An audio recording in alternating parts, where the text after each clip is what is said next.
क्रोध से जिंदगी नहीं चल सकती है, क्रोध से किसी क्षेत्र में सफलता नहीं मिल सकती है। क्रोध करने वाले लोग क्रोध के नशा के उतरने के बाद पश्चाताप की ज्वाला में जलते हैं, ऐसे गलत डिसीजन ले लेते हैं जिससे जिंदगी भविष्य में तबाह हो जाती है। इसलिए क्रोध को ठंडा करो और सहनशीलता को बढ़ाओ, विवेक से डिसीजन लो, अन्यथा जिंदगी नरक बन जाती है।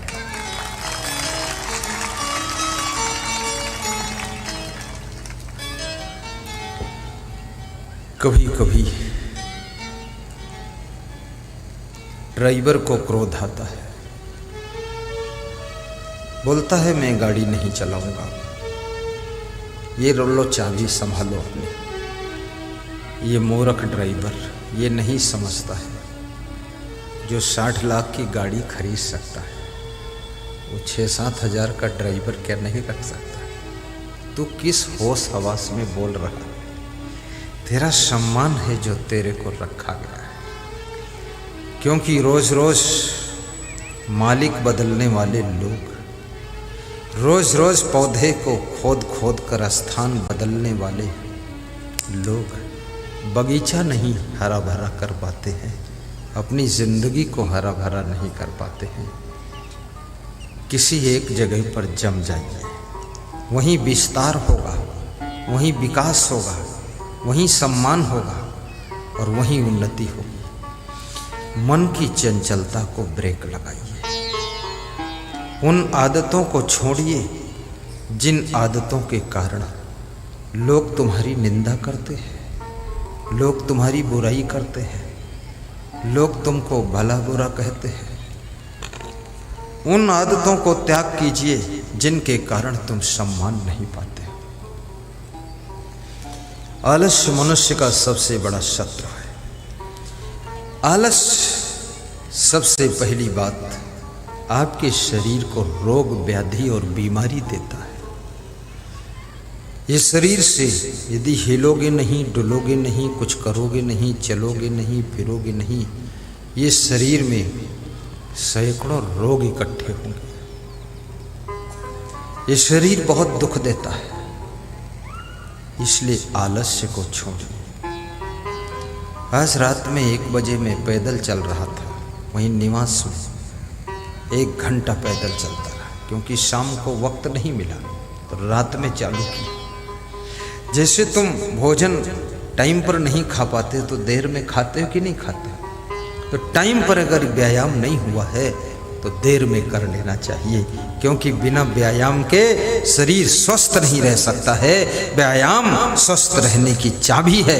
किसी को स्वस्थ रहना है, चाहे पुजारी हो, भंडारी हो, कर्मचारी हो, ब्रह्मचारी हो, जो भी हो, धनवान हो, गरीब हो, लेकिन व्यायाम की आवश्यकता है। नर हो या नारी हो, व्यायाम से शरीर स्वस्थ भी होता है और सुंदर भी रहता है। इसलिए व्यायाम सबको करना अनिवार्य है।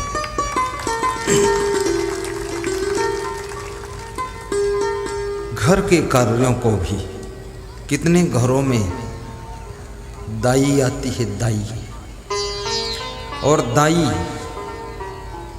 पूरे घर को बीमार कर देती है, क्योंकि जितने मोटे काम है वो दाई कर देती है। जब मोटे काम दाई करती है तो पूरे घर को वो मोटा कर देती है, घर वाले सब मोटे होते जाते हैं। दाई अलग से ले रही 7,000 महीना और मोटे मोटे काम कर रही है, दाई पतली होती जा रही है। और घर के जो माई है, माई, घर की माई, मालकिन, वो मोटी होती जा रही है। काम खत्म, पैसा हजम, बहुत बीमारियां हैं। सुबह से लेकर अपने घर के छोटे छोटे, बड़े बड़े, मोटे मोटे कार्यों को दौड़ दौड़ करके कीजिए। जब तुम बर्तन मांजोगे, अंगुलियों का व्यायाम, ये कलाई का व्यायाम होगा। सुबह सुबह हम योगा करते हैं संत लोग, तो उन योगा में एक अंगुली का योगा है, ऐसे वाला। दूसरा योगा है ये वाला। तो जब बर्तन मांजोगे ये अपने आप योगा हो जाएगा। आटा मारोगे उंगली का योगा हो जाएगा। योगा भी हो गया, और कार्य भी हो गया। अत्यंत कोपा।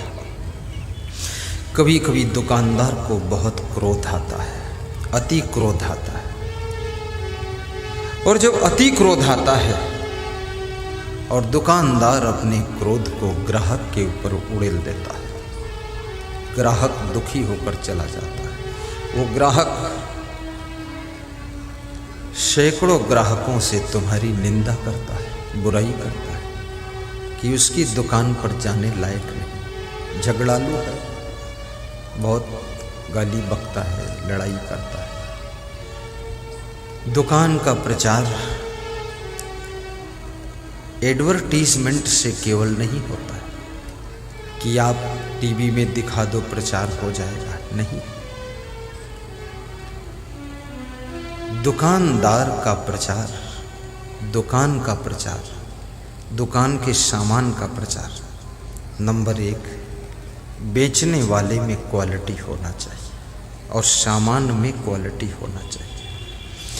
आपका सामान यदि क्वालिटी का है, कल एक भक्त कुछ दवाई लेकर आए, एनार्ट पाउडर, राइट किंग ऑयल तेल, बोले ये दर्द का है गुरुदेव, आप इसको थोड़ा छू लो तो इसमें ज़्यादा शक्ति आ जाएगी। तो हमने कहा किस दर्द का? बोले कमर दर्द, घुटना दर्द। तो हमने कहा ठीक है, तो इससे कमर दर्द चला जाएगा, मिट जाएगा। बोले मिट जाएगा। तो हमने कहा ठीक है। तुमने कहा मैं छू लूँगा तो और शक्ति आ जाएगी, तो कहीं कमर ही न मिट जाएगी। तो बोले तो कम छूना थोड़ा, शक्ति आ जाती है। महान पुरुषों के स्पर्श से भी करंट मिलता है। कई माताओं ने मुझसे बताया कि मेरे बच्चे को बहुत क्रोध आता है, तो मैंने अपने चरण के अंगूठे के नाखून के ऊपरी भाग पर गुरु पद नख मणि गण ज्योति, मस्तक, उस बच्चे से कहा मस्तक लगाइए यहाँ, और फिर 3 मंत्र पढ़ा, आशीर्वाद दिया। दूसरे दिन फिर उस बच्चे को लेकर वो माता जी आई, बोली आधा क्रोध ठंडा हो गया है, आधा ठीक हो गया, एक बार और करंट दे दो। हमने कहा कहीं तुम्हारा बच्चा ही न ठंडा हो जाए, इसलिए अब रहने दो, ज़्यादा करंट भी नहीं लेना चाहिए, और ज़्यादा करंट लोगे गुरु का करंट ही न खत्म हो जाए।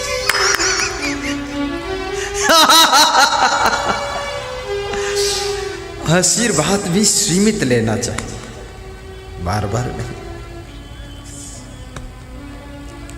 रोटी पक गई और पकाओगे तो रोटी जल जाएगी। आशीर्वाद मिल गया फिर बार बार करंट लगाओगे, बात खत्म हो जाएगी। दुकानदार का क्रोध दुकान के ग्राहकों को दूर कर देता है। और याद रखना, कभी कभी तुमको अपने मित्रों के ऊपर क्रोध आता है। वह क्रोध मित्रता को शत्रुता में बदलने का काम करता है। पहली बात, मित्रों की ज़्यादा संख्या मत रखिए। मित्र कम हो, लेकिन जो मित्र हों उन मित्रों में दम हो, ऐसे मित्र होना चाहिए। कृष्ण और सुदामा जैसी मित्रता होनी चाहिए। सुदामा गरीब है, कृष्ण अमीर है, लेकिन मित्रता प्रेम से जुड़ती है। बहुत ज़्यादा मित्रों को तुम निभा भी नहीं पाओगे, क्योंकि मित्रों में भी समय देना पड़ता है, मित्रों को भी संभालना पड़ता है।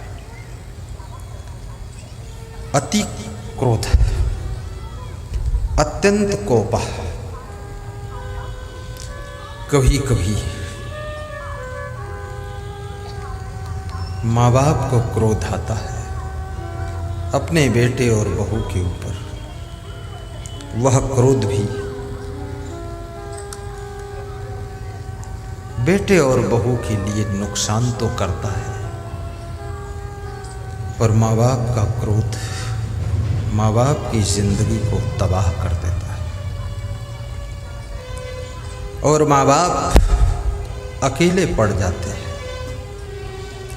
जिस दिन से सास ससुर बन जाओ उस दिन से समझ लेना 80% तुम्हारा पावर खत्म हो चुका है।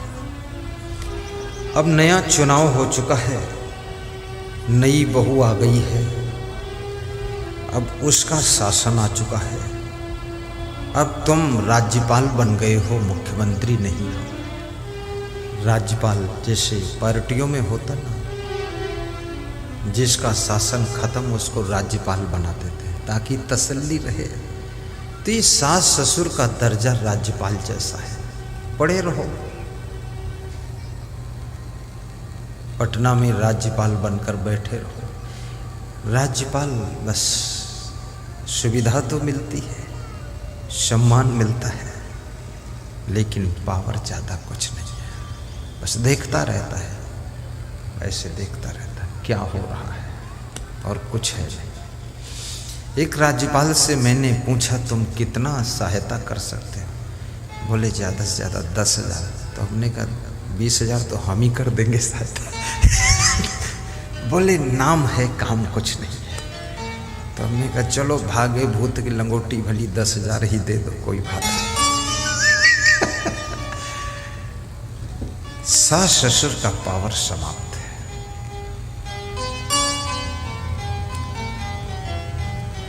और कितना बड़ा अधिकार हो तुम्हारे पास, अधिकार का कभी अहंकार मत करना। कितनी सासुएं अपनी बहुओं से कहती हैं अपना झोला बांध लो, जहां से आई हो वहां चली जाओ। ये अति क्रोध की बात है। अगर ये बहू जहां से आई है वहां चली जाएगी तो तुम्हारे वंश का आगे संचालन कौन करेगा? पोता कहां से पैदा होंगे? आगे की जनरेशन बंद हो जाएगी, पीढ़ी समाप्त हो जाएगी। अब बुढ़ापे में क्यों इतना अहंकार कर रही हो सासू जी? मान जाओ, ठंडी हो जाओ, बिस्कुट खा लो। लबझब बिस्कुट खा के लाबड़ झाबड़ काम मत करो। ठहाका नमकीन खा के ठहाका लगाती हो। ऐसी बात अपनी बहू से मत बोलो। ये घर बहू के हाथों में सौंपने का वक्त आ गया है। और बहुओं से भी कहूंगा, ससुराल में जाकर के 2 चीज़ों का त्याग करो, क्रोध का त्याग करो और आलस्य का त्याग करो। कितनी बहुओं का आलस्य और क्रोध, गुस्सा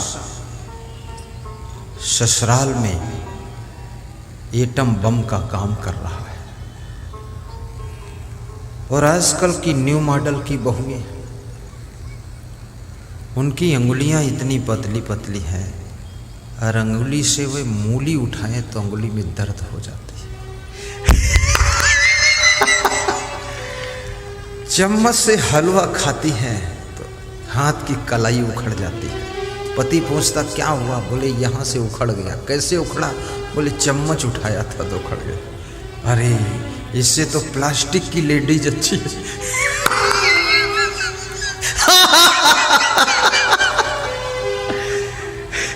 इतनी लचपचही, इतनी ढिलढिलही, सिलसिलही। अरे स्ट्रिक्ट होना चाहिए। बहू बनने का अर्थ ये नहीं है कि बीमार हो गई तुम। कोई मनुष्य जब बीमार होता है, बीमारी की पीड़ा उसे अकेले भोगना पड़ता है, कोई इसमें साझा नहीं करता। इसलिए याद रखना, मेहनत करिए ताकि आप बीमार ना हो, कम खाइए ताकि आप बुद्धिमान बने रहें, प्रसन्न रहिए ताकि स्मरण शक्ति तेज रहे, हंसिए ताकि आपको नींद अच्छी आ सके, बीपी आपका हाई ना हो, और रोइए ताकि आपका हार्ट अटैक ना हो। कभी कभी रोया भी करो। गहरी नींद सोइए ताकि बॉडी में कोई बीमारी न रह सके। आपको यदि गहरी नींद आती है और गहरी नींद सोते हैं, बीमारी का नामो निशान नहीं रह सकता है। आज मैं 11 बजे भोजन प्रसाद लिया, 11 से 12 दर्शन दिया और 12 से अंदर रूम में गया। ना जाने कौन सा जादू राम अनेक ठाकुर ने चलाया। सोनी देवी ने मंत्र फूंक दिया, यहीं से फूंक कमरे में बेहोश हो गया मैं। 1:30 बजे तक बेहोश रहा। ये पता ही नहीं था कि प्रवचन में भी जाना है। बेहोश सो रहे। संतों ने दरवाजा खटखटाया। दरवाजा तो खुला ही था, कुंडी नहीं लगाता हूं दिन में, रात में लगाता हूं। और रात में भी जब नहीं लगाता हूं तो रात में द्वारपाल जागता रहता है, बैठा रहता गेट पर। तो खूब दरवाजा खटखटाया है तो मेरी आंख खुली। तो मैं सोच रहा था सवेरा हुआ है, कहाँ हूं कुछ पता नहीं। ऐसा सो जैसे तुम मर गए हो और ऐसा मरो कि फिर से पैदा हो गए हो। कला सीखो। इस दुनिया में तुम क्या पाओगे? कुछ मिलने वाला नहीं। भ्रमित मत हो ज्यादा। सुबह से लेकर शाम तक करते क्या हो? करना क्या है? बस नहाना धोना खाना पीना यही सब है। जूता चप्पल ठीक करो, पैंट शर्ट यही। भोजन रसोई किचन सब्जी उब्जी तेल कचौड़ी पकौड़ी बनाते खाते रहो। लेटरिन पेशाब करो, स्नान करो, कपड़ा धो, यही लफड़ा है और क्या करना। और इसी के इंतजाम के लिए दिन भर नौकरी मजदूरी सब करते रहो, भागते रहो घोड़े की तरह। तो कम से कम इतना कर रहे हो तो गहरी नींद सोना भी सीखो। आजकल कितनी महिलाओं को भी बहुत स्ट्रेस रहता है, टेंशन बहुत रहती है। कितनी महिलाएं, इसलिए महिलाएं भी अब बहुत बदसूरत होती जा रही, देखने योग्य नहीं रह गई। बहुत सी महिलाओं को देखो तो ऐसा लगता है कि अधमरी बैठी है क्या, कल तक मर भी सकती है। पुरुषों को देखो तो ऐसा लगता है भूत प्रेत बैठे। ये तो मैं बड़ा मजाकिया सत्संग सुनाता हूं इसलिए हंसते हो। यहां से जाने के बाद फिर मरे मराए जा रहे। जिंदगी की मस्ती कब लोगे? अरे ये लफड़ा खत्म होने वाला नहीं। तुम सोचो बेटा पूरा सुधर जाए, बहू सुधर जाए, सासू सुधर जाए, ससुर सुधर। अरे ये सुधरे न सुधरे, तुम सुधरो और तुम अपनी जिंदगी को गुलाब के फूल जैसा खिलाओ और अपने जीवन में सुख की सुगंध फैलाओ और अपनी जिंदगी को आनंद का दरिया बनाओ। सुधरना होगा सुधरेंगे, नहीं सुधरना नहीं सुधरेंगे। जब रामायण में लिखा है कि जो जस करे सो तस फल चाखा, तो तुम टेंशन क्यों कर रहे हो? करने दो, चखने दो, तुम मुस्कुराते रहो। हाँ,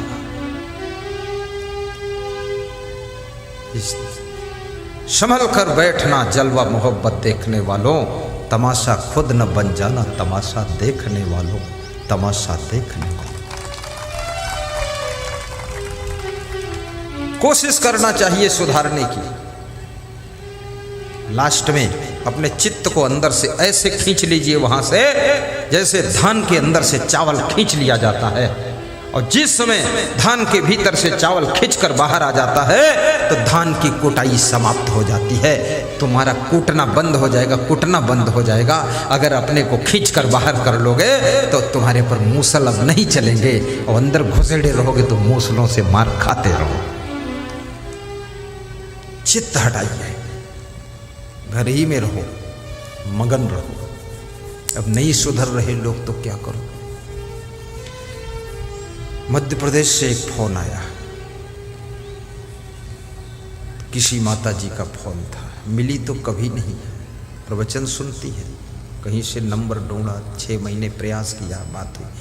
रोने लगी, बोली कि पति जी शराब पीते हैं गुरुदेव, क्या करूँगा? तो हमने कहा प्रयास करो, उनको प्रवचन सुनाओ। बोले जब सोने आते हैं तो मोबाइल में प्रवचन चालू करके उनके पास में रख देते हो, तो जब प्रवचन में रख देते हो तो इतने नशे में रहते हैं, सुन ही नहीं पाते। क्या करो? हमने कहा भोजन खाते समय प्रवचन सुना दो।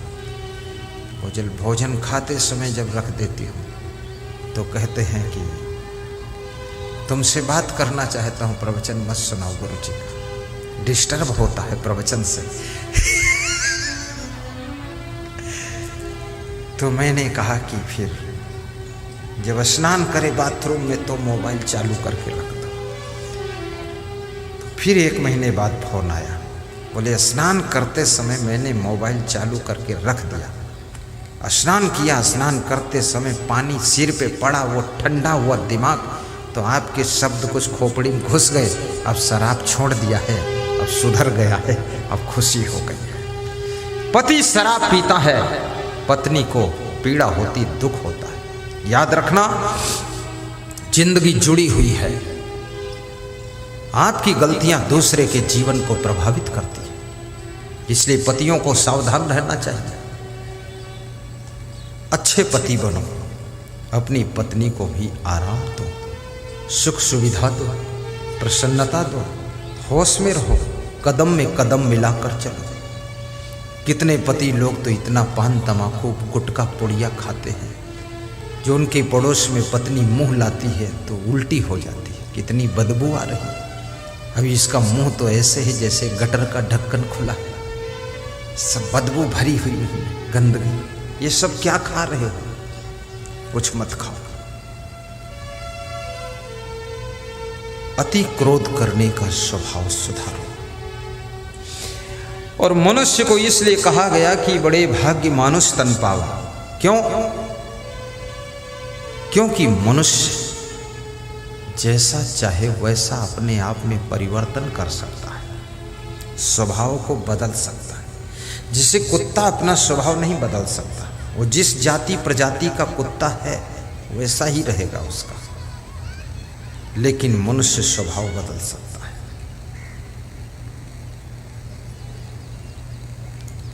मनुष्य विचार बदल सकता है, सोच बदल सकता है, कर्म बदल सकता है, आदतों को छोड़ सकता है, आदतों को पकड़ भी सकता है, और मनुष्य अपने चरित्र को भी बदल सकता है। मनुष्य में सारी सामर्थ्य है। ये परिवर्तन करने का जीवन है, इसमें अपने को चेंज कर सकते हैं। कितने लोग अपने भाई से परेशान रहते हैं, भाई उनको दुख देता रहता है। इसलिए मैं निवेदन करूंगा, भाई बनकर जन्म हुआ है, दुश्मन बन करके क्यों कर रहे हो? व्यवहार ऐसा मत करो भाई के साथ में। साहिब बंदगी भी बोला करो, भाई भाई ऐसे रहा करो जैसे राम लक्ष्मण रहते थे। परिवार में ऐसे रहो जैसे मधुमक्खियां रहती हैं अपने परिवार में। काम ऐसे किया करो मिलजुल कर जैसे चींटियां करती हैं। ऊंची उड़ान ऐसे भरा करो जैसे चिड़ियां ऊंची उड़ान भरती है। और वाणी ऐसे बोला करो जैसे बांसुरी मधुर संगीत निकालती है। अत्यंत क्रोधा, अत्यंत कोपहा। परशुराम जी को बहुत क्रोध आता था। आपने उनके कितने मंदिर देखे, कहीं देखा? उनको भी लोगों ने कहा परशुराम भगवान, कह भर दिया मंदिर वंदिर ने, क्योंकि क्रोधी भगवान ही जब है तो उसके मंदिर में भगत जाएगा तो भगत के ऊपर ही मार देगा कुल्हाड़ी हो। तो ये क्रोध भगवान को भी छोटा कर देता है। राम और परशुराम में अंतर क्या है? राम के अंदर सहनशीलता है, परशुराम के अंदर बहुत क्रोध है। इसलिए परशुराम भगवान कहलाते हैं लेकिन छोटे भगवान हो गए। अंशा अवतार कहा गया और राम को पूर्ण अवतार कहा गया, क्योंकि उनमें सहनशीलता, गम खाने की सामर्थ्य है। जिस नारी में गम खाने की सामर्थ्य है वो नारी केवल नारी नहीं है, वो नारी नारायणी का रूप है और पूरे घर को वो हंसते हंसते संचालित कर सकती है। गम खाना सीखो। नर में नारायण छुपा हुआ है, नारी में नारायणी का रूप छुपा हुआ है। हे महिला, तुम घर की महिमा हो। इस देश की महिमा बढ़ाने के लिए तुम्हारा जन्म हुआ है। अत्यंत कोपा। कभी कभी गाड़ी तो चलाते समय तुमको क्रोध आता है, और जब तुम्हें क्रोध आता है तुम तेज चला देते हो। जब तेज चलाते हो तो गाड़ी लड़ जाती है। कल मैं जा रहा था दानापुर तरफ, तो रास्ते में एक गाड़ी देखा, बैंगनार, उसका नाम है बैंगनार। बैंगन जानते हैं, वो सब्जी में बैंगन होता है, वो बैंगन जैसी ही थी। तो ऐसी लड़ी कि बैंगन जैसी कूच गई, आगे से भी कूच गई, पीछे से भी कूच गई। अब बीच में उसका कुच्चा बनकर बना, तो रोटी के साथ खा लो कुच्चा बैंगन। मैं देखा 4-6 लोग खड़े देख रहे थे, दुखी थे, परेशान थे। तो मैंने कहा और तेज दौड़ाओ, पहुंच गए ना, अब यही खड़े रहो, अब इसको खींचने के लिए दूसरी गाड़ी लाओ। अरे मूर्ख, तू क्या दौड़ाता है? मेरी गाड़ी तो फॉर्च्यूनर है, एक बार एक्सीलेटर ले लो तो 110 पर जाती है, और पूरा खींच दोगे तो 180 पर। लेकिन बचोगे, रहोगे, गिरोगे जाकर पुल के नीचे गाड़ी लेकर। गाड़ी नहीं दौड़ाना है। क्रोध में गाड़ी चलाने वाला ड्राइवर गाड़ी और स्वयं और बैठे हुए यात्रियों को भी खतरे में डाल देता है। कभी कंपटीशन पर गाड़ी मत चलाइए। कोई तुमसे आगे निकाल ले गया, थोड़ा धीमा करो और कहो राम राम सत्य है, आगे चलो मुक्ति है। इतना क्यों क्रोध में गाड़ी भगा रहे हो? जिन श्रोताओं को नीचे बैठने में तकलीफ हो, इधर आ सकते हैं कुर्सी पर, आ जाओ। झा साहब उधर जाओ ना, कुर्सी लो, कुर्सी पर बिठा लो। कुर्सियां कम क्यों हैं? कुर्सी कौन उठा ले गया? कुर्सी और दो, जो दुबले पतले हो कुर्सी दे दो इनको, बड़े बुजुर्गों को, नहीं तो तुमको बूढ़ा बना दूंगा मंत्र मार के। हाँ बैठो। हाँ वो झा साहब है, वो भी कथावाचक है, दमदार है, वो तो मेरी कथा में बैठ गया, यही बात है। नहीं तो हम जैसे प्रवचन करने वालों को तो चटनी बना देगा। एक कथाकार दूसरे कथाकार की कथा सुन ले, ये बहुत बड़ी बात है, छोटी बात नहीं। बैठो विराजो, आप यहाँ बैठ जाओ महाराज जी। हाँ यही बिछौना पर बैठ जाओ, नीचे नहीं नहीं तुम वहीं बैठो महाराज। हाँ ए झा साहब ऊपर रहो कुर्सी, ए झा साहब वहीं बैठो कुर्सी पे। हाँ बस ये बात, बस बदला बदली ज़्यादा मत करो। हाँ वो बैठा रहेगा, वो तो मेरा चेला है, कोई बात नहीं।